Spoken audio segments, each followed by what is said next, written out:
جناب رسول کریم محمد مصطفیٰ صلی اللہ علیہ وسلم سے پہلے تمام ہی انبیاء کرام پر اللہ تبارک و تعالیٰ کی وحی نازل ہوتی رہی ہے، اور اس وحی کی دو قسمیں ہیں۔ ایک وحی وہ ہے جو اللہ تبارک و تعالیٰ اپنے پیغمبروں کو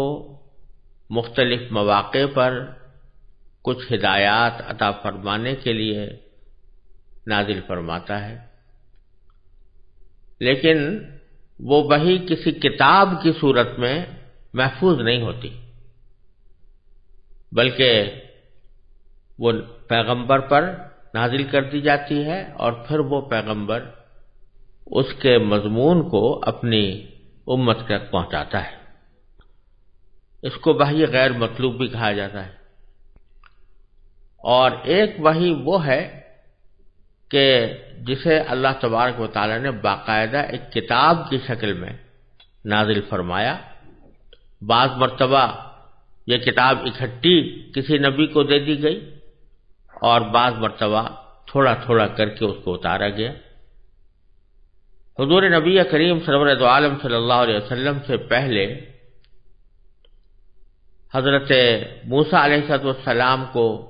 جو کتاب دی گئی اس کا نام تورات تھا، وہ اکٹھی دی گئی تھی، اور اس کے بعد حضرت داؤد علیہ السلام کو جو کتاب عطا فرمائی گئی اس کا نام زبور تھا، اور ظاہر یہ ہے کہ وہ پوری زبور بھی اکٹھی حضرت داؤد علیہ السلام کو عطا فرمائی گئی تھی۔ پھر حضرت عیسیٰ علیہ السلام کو جو کتاب عطا فرمائی گئی اس کا نام انجیل تھا، اور اس کے بارے میں بھی غالب گمان یہ ہے کہ وہ اکٹھی حضرت عیسیٰ علیہ السلام کو عطا فرمائی گئی تھی۔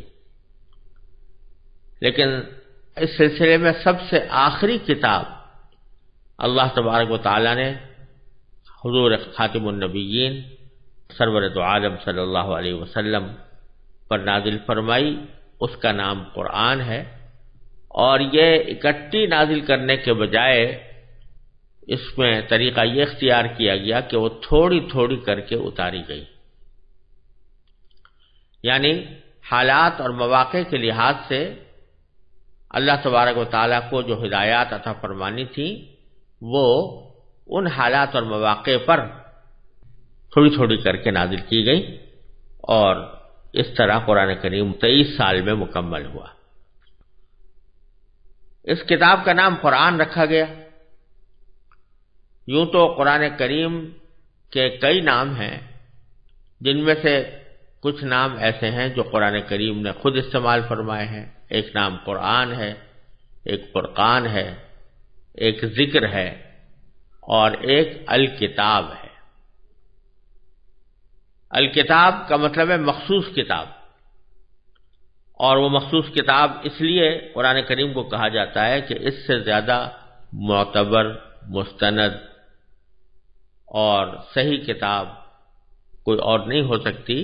اس لیے اس کو الکتاب کا نام دیا گیا۔ وَأَنزَلْنَا إِلَيْكَ الْكِتَابَ لِتُبَيِّنَ لِلنَّاسِ مَا نُزِّلَ إِلَيْهِمْ، وہاں الکتاب سے مراد قرآن کریم ہے۔ اسی طرح قرآن کریم کا دوسرا نام الذکر بھی ہے۔ اِنَّا نَحْنُ نَزَّلْنَا الذِّكْرَ وَإِنَّا لَهُ لَحَافِظُونَ، قرآن کریم نے فرمایا کہ ہم نے ہی یہ ذکر نازل کیا ہے اور ہم ہی اس کی حفاظت کرنے والے ہیں۔ ذکر کے لفظی معنی نصیحت کے ہوتے ہیں، تو چونکہ یہ کتاب سراپا نصیحت ہے اس لیے اس کا نام الذکر بھی ہے۔ تیسرا نام الفرقان۔ الفرقان کے لفظی معنی ہوتے ہیں وہ چیز جو حق اور باطل کے درمیان تمیز پیدا کر دے، حق اور باطل کے درمیان فرق کو کھول کھول کر بیان کر دے، حق اور باطل کے درمیان واضح امتیاز پیدا کر دے، فرق کرنے والا، یعنی حق اور باطل میں فرق کرنے والا۔ اس لیے بعض اوقات اس کا ترجمہ معیار سے بھی کیا جاتا ہے کہ وہ معیار جس کی بنیاد پر حق اور باطل میں فرق کیا جائے۔ تو قرآن کریم کا تیسرا نام الفرقان بھی ہے، اور قرآن کریم نے سورہ آل عمران کے شروع میں یہی نام قرآن کریم کے لیے استعمال فرمایا، وَأَنزَلَ الْفُرْقَانَ، کہ اللہ تعالیٰ نے فرقان نازل فرمایا۔ اور تیسرا نام جو زیادہ مشہور و معروف ہے اور ہر شخص اس کو جانتا ہے، وہ القرآن ہے۔ القرآن کے لفظی معنی ہے وہ کتاب جو پڑھی جائے، وہ چیز جو پڑھی جائے، اور یہاں مراد ہے وہ کتاب جو پڑھی جائے، کیونکہ اس کا جیسا کہ آپ آگے دیکھیں گے کہ اس کتاب کا آغاز ہی پڑھنے کے حکم سے ہوا، اقرأ بسم ربک الذی خلق۔ اور یہ ایک حقیقت ہے کہ ساری دنیا میں سب سے زیادہ پڑھی جانے والی کتاب یہی قرآن ہے۔ تو القرآن کے معنی ہوئے وہ کتاب جو پڑھی جائے، پڑھی جانے والی کتاب۔ یوں تو بہت سی کتابیں پڑھی جاتی ہیں، لیکن اس کے پڑھے جانے کی خصوصیت ایک تو یہ ہے کہ دنیا میں کوئی کتاب اتنی زیادہ نہیں پڑھی جاتی جتنی یہ قرآن پڑھی جاتی ہے۔ اس کا اندازہ آپ کو اس سے ہو سکتا ہے کہ دنیا کے کسی بھی خطے میں کوئی لمحہ ایسا نہیں ہے جس میں کہیں نہ کہیں قرآن کریم پڑھا نہ جا رہا ہو، کیونکہ آپ جانتے ہیں کہ دنیا گول ہے اور ہر لمحے کہیں سورج نکل رہا ہے، کہیں سورج غروب ہو رہا ہے، اور کہیں فجر کا وقت ہے، کہیں اشراق کا وقت ہے، کہیں ظہر کا وقت ہے، کہیں عصر ہے، کہیں مغرب ہے، کہیں عشاء ہے، اور کوئی وقت ایسا نہیں ہے کہ جو زمین کے کسی نہ کسی خطے پر کسی نماز کا وقت نہ ہو۔ اور نماز کے اندر سورہ فاتحہ پڑھی جا رہی ہے، قرآن کریم پڑھا جا رہا ہے۔ تو جہاں جہاں نماز ہو رہی ہے وہاں قرآن کریم پڑھا جا رہا ہے، لیکن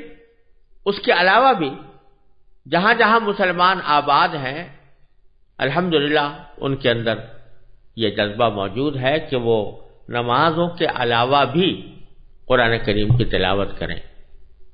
بچوں کو قرآن کریم پڑھایا جاتا ہے، حفظ کرایا جاتا ہے۔ اس لحاظ سے یہ دعویٰ کسی طرح بھی مبالغہ نہیں ہے کہ اس دنیا میں سب سے زیادہ پڑھی جانے والی کتاب قرآن کریم ہے۔ اور یہ اللہ تبارک و تعالی نے ایک قرآن کریم کی خصوصیت، جس کو معجزہ بھی کہا جا سکتا ہے، یہ رکھی ہے کہ کافر لوگ تو جب قرآن کریم نازل ہوتا تھا تو یہ کہتے کہ لا تسمعوا لهذا القرآن والغوا فیہ، ایک دوسرے سے کہتے ہیں بھئی قرآن کو نہ سنو اور کچھ شور شغب مچا دیا کرو جب قرآن پڑھا جائے، تاکہ لوگ اس کو سن نہ سکیں، سمجھ نہ سکیں۔ اللہ تبارک و تعالیٰ نے ان کے جواب میں قرآن کو ایسی کتاب بنا دیا کہ جو ساری دنیا میں پڑھی جا رہی ہے اور سب سے زیادہ پڑھی جانے والی کتاب ہے۔ اس لحاظ سے اس کا نام القرآن ہے، اور اس کے ادب کی خاطر، اس کی حرمت کی خاطر اس کے ساتھ کبھی کریم لگا دیا جاتا ہے، انہ لقرآن کریم، کہیں مجید لگا جاتا ہے، قرآن مجید کہا جاتا ہے۔ ہم اردو میں بولتے ہوئے قرآن پاک بھی کہہ دیتے ہیں، تو یہ ضرور کہنا چاہیے تاکہ اس کی عظمت کا احساس ہو، لیکن نام قرآن کا القرآن ہے۔ یہ قرآن جیسا میں نے پہلے عرض کیا 23 سال کی مدت میں نبی کریم سرور عالم صلی اللہ علیہ وسلم کے اوپر وقتاً فوقتاً نازل ہوا۔ کس طرح نازل ہوا، اس کی کچھ تفصیل حضرت عائشہ صدیقہ رضی اللہ تعالی عنہا نے ایک حدیث میں بیان فرمائی ہے، اور اس حدیث میں حضور نبی کریم سرور عالم صلی اللہ علیہ وسلم پر نازل ہونے والی وحی کی مختلف صورتیں بیان فرمائی گئی ہیں، جس میں وہ وحی بھی داخل ہے جو قرآن کا حصہ بنی، اور وہ وحی بھی داخل ہے جو قرآن کا حصہ نہیں بنی۔ دونوں کے سلسلے میں حضرت حارث ابن ہشام رضی اللہ تعالی عنہ نے حضرت صلی اللہ علیہ وسلم سے پوچھا کہ آپ پر وحی کس طرح آتی ہے؟ تو حضرت عائشہ صدیقہ رضی اللہ تعالیٰ فرماتی ہیں کہ حضرت حارث ابن ہشام کے اس سوال کے جواب میں نبی کریم سرور دو عالم صلی اللہ علیہ وسلم نے ارشاد فرمایا کہ کبھی تو مجھے گھنٹی کسی آواز سنائی دیتی ہے، اور وحی کی یہ صورت یعنی گھنٹیوں کسی آواز آنا یہ میرے لیے سب سے زیادہ سخت ہوتی ہے۔ پھر جب یہ سلسلہ ختم ہوتا ہے تو جو کچھ اس آواز نے کہا ہوتا ہے مجھے یاد ہو چکا ہوتا ہے، اور کبھی کوئی فرشتہ میرے سامنے ایک مرد کی صورت میں آ جاتا ہے۔ تو یہاں دو صورتیں بیان فرمائی، ایک یہ کہ گھنٹیوں کی سی آواز آتی ہے، اور دوسری یہ کہ فرشتہ کسی انسان کی شکل میں آ کر وہ پیغام پہنچاتا ہے۔ جہاں تک پہلی صورت کا تعلق ہے کہ اس کو جو گھنٹیوں کی آواز سے نبی کریم سرور دو عالم صلی اللہ علیہ وسلم نے تشبیہ دی ہے، اس کا مطلب حضرت شیخ محی الدین ابن عربی رحمۃ اللہ علیہ نے یہ بیان کیا ہے کہ گھنٹی کی آواز کے ساتھ وحی کی مشابہت دو طریقے سے ہے۔ ایک تو یہ کہ جب گھنٹی بجتی ہے تو عموماً وہ مسلسل ہوتی ہے، بیچ میں ٹوٹتی نہیں، اور دوسرے گھنٹی جب مسلسل بجتی ہے تو عموماً سننے والوں کو اس کی آواز کی سمت متعین کرنا مشکل ہوتا ہے کہ یہ کس طرف سے آ رہی، کیونکہ اس کی آواز ہر طرف سے ہر جہت سے آتی ہوئی محسوس ہوتی ہے۔ اور اللہ جل جلالہ کے کلام کی بھی یہ خصوصیت ہے کہ اس کی کوئی ایک سمت نہیں ہوتی، بلکہ وہ ہر جہت سے آواز سنائی دیتی ہے۔ اس کیفیت کا صحیح ادراک تو بغیر مشاہدے کے ممکن نہیں، لیکن اس بات کو عام ذہنوں سے قریب تر کرنے کے لیے نبی کریم سرور دو عالم صلی اللہ علیہ وسلم نے اسے گھنٹیوں کی آواز سے تشبیہ دی ہے۔ جب اس طریقے پر آپ کے اوپر وحی نازل ہوتی تو آپ پر بہت زیادہ بوجھ پڑتا تھا۔ حضرت عائشہ صدیقہ رضی اللہ تعالیٰ عنہ اسی حدیث کے آخر میں فرماتی ہیں کہ میں نے سخت جاڑوں کے دن میں آپ پر وحی نازل ہوتے ہوئے دیکھی ہے، ایسی سردی میں بھی جب وحی کا سلسلہ ختم ہوتا تو آپ کی مبارک پیشانی پسینے سے شرابور ہو چکی ہوتی تھی۔ اور ایک روایت میں حضرت عائشہ رضی اللہ تعالیٰ عنہا بیان فرماتی ہیں کہ جب آپ پر وحی نازل ہوتی تو آپ کا سانس رکنے لگتا، چہرہ انور متغیر ہو کر کھجور کی شاخ کی طرح زرد پڑ جاتا، سامنے کے دانت سردی سے کپکپانے لگتے، اور آپ کو اتنا پسینہ آتا کہ اس کے قطرے موتیوں کی طرح ڈھلکتے ہوئے محسوس ہوتے تھے۔ وحی کی اس کیفیت میں بعض اوقات اتنی شدت پیدا ہو جاتی تھی کہ آپ جس جانور پر اس وقت سوار ہوتے وہ آپ کے بوجھ سے دب کر بیٹھ جاتا۔ اور ایک مرتبہ آپ نے اپنا سر مبارک حضرت زید بن ثابت رضی اللہ تعالی عنہ کے زانوں پر رکھا ہوا تھا۔ اسی حالت میں وحی نازل ہونی شروع ہوئی تو حضرت زید کی ران پر اتنا بوجھ پڑا کہ وہ کہتے ہیں مجھے ایسا لگتا تھا کہ ران ٹوٹ جائے گی۔ بعض اوقات اس وحی کی ہلکی ہلکی آواز دوسروں کو بھی محسوس ہوتی تھی۔ حضرت عمر رضی اللہ تعالی عنہ فرماتے ہیں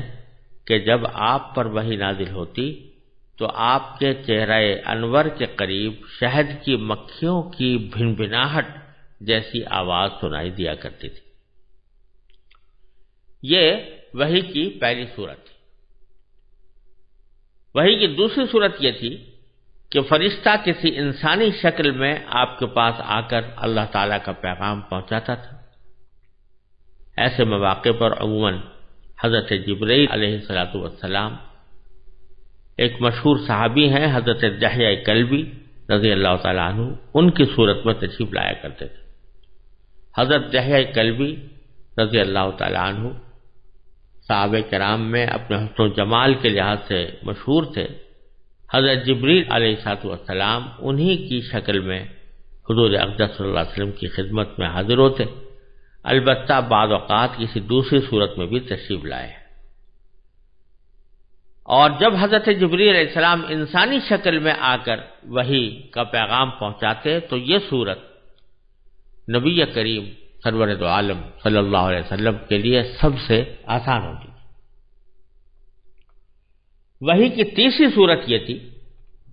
کہ حضرت جبریل علیہ السلام کسی انسان کی شکل اختیار کیے بغیر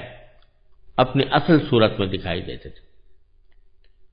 لیکن ایسا آپ کے تمام عمر میں صرف 3 مرتبہ ہوا ہے۔ ایک مرتبہ اس وقت جب آپ نے خود حضرت جبریل علیہ السلام کو ان کی اصل شکل میں دیکھنے کی خواہش ظاہر فرمائی تھی، اور دوسری مرتبہ معراج میں،